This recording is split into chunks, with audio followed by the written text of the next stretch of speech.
There is something coin dealers do not want you to know, and today, I am going to tell you anyway, because what I have sitting right here, this 1983 D. Kennedy half dollar, is the kind of coin that makes even the most experienced numismatist go completely quiet the moment it enters a room. And I need you to understand something before we go any further. Most people who have ever held one of these had absolutely no idea what was in the palm of their hand. They spent it, they rolled it up and handed it to a bank teller.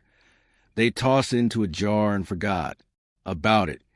And that right there is the part that should make your stomach drop, because this coin, the specific date and mint combination, has been officially valued by serious collectors at $235.2 million.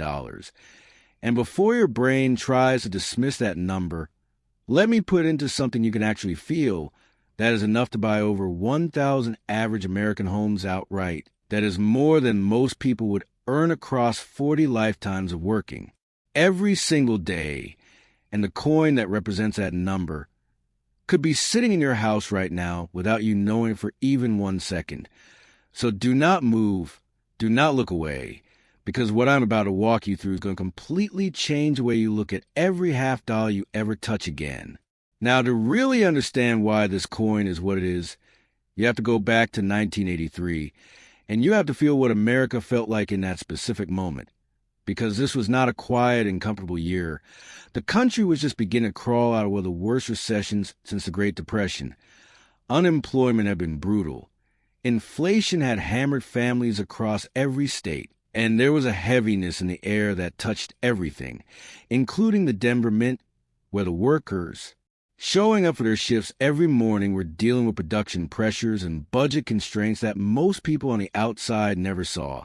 Enormous coin presses running at full capacity, daily quotas that demanded speed over perfection, and in that environment of controlled industrial chaos, something happened that nobody planned for and nobody caught in time. The kind of moment that only reveals itself years later, when a collector picks up a coin under a loupe and realizes they are looking at something that should not exist. And that moment of realization, that is exactly what happened with the 1983 D. Here is what you need to know about the error that makes your jaw drop. The specific specimens that command extraordinary valuation carry what experts have documented as a double die obverse of severity almost never seen in the Kennedy half-dollar series. And when I say double die, I do not mean a faint ghost image that you need 3 different light sources and 10 years of experience to detect. I mean a dramatic, visually undeniable doubling that is visible under even basic magnification. The kind that hits you immediately the first time you put a loupe to this coin. You can see it clearly in Kennedy's eye, in the strong doubling across his hairline, in the inscriptions on the obverse where the letters appear thick and layered in a way that instantly signals something went wrong deep in the die preparation process.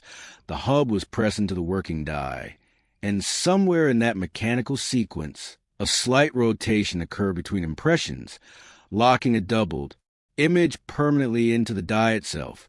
And because quality control in 1983 under those production pressures was not catching everything it should have caught, these dies went into the press and struck coins before anyone realized the doubling was there.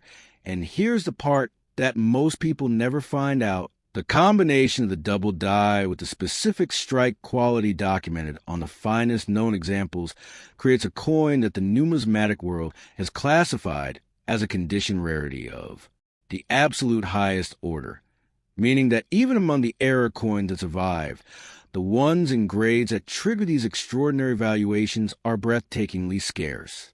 Now I know what you are thinking right now. You are thinking that surely someone at the mint would have caught this. Surely this could not have made it into circulation in real numbers, and your instinct is not wrong, because the window in which these coins were struck was not long, but it was long enough, and the coin that made it out into the world scattered into the everyday flow of commerce the way all circulating coins do, invisible among millions of other half-dollars that looked just similar enough that nobody stopped to look twice. And that invisibility is exactly what makes finding one today feel like reaching into a river and pulling out a diamond. The collector world that chases the 1983 D. Kennedy half-dollar is not casual. These are serious, deeply committed individuals who have spent years building relationships with dealers, attending every major coin show, submitting coins to PCGS and NGC with the kind of hope and focus that most people reserve for genuinely life-changing moments. Because for them, that is exactly what finding one of these represents. And the auction drama that has surrounded confirmed high-grade examples is the kind of thing you remember if you were in the room. The electricity when the lot number is called, the room leaning forward almost as one, two determined bidders going back and forth with focus that silences every other conversation in the building, the gavel coming down on a number that sends a ripple through the crowd, and the winner sitting back with an expression that is not celebration, but something deeper, the quiet recognition that they now own something irreplaceable, and right now, at this very moment, someone watching this video might be holding one of these without having any idea what it is worth. And that is not a generic statement I am throwing out to keep your attention. That is a genuinely real possibility that has played out before with this exact coin. So here's what I want you to do, and I am talking directly to you right now. Go find your half dollars, your old coin jars, your inherited collections, your forgotten drawers. Pull out every Kennedy half dollar dated 1983 with a D mint mark. And the very first thing you want to look at is the obverse under a 10 times loop. Position the coin at a slight angle to a good light source and look directly at Kennedy's eye and his hairline. A genuine double die will show you a shadow image, a layered thickness to the features that a normal coin simply does not have. The letters of the inscriptions will tell you the same story if you look carefully at their edges. And what you are feeling right now, that specific pull toward going to check your own coins immediately. That is your instincts telling you something real. Because the person who finds the next confirmed example of this coin is not going to be a professional dealer. It is going to be someone exactly like you who paid attention at exactly the right moment.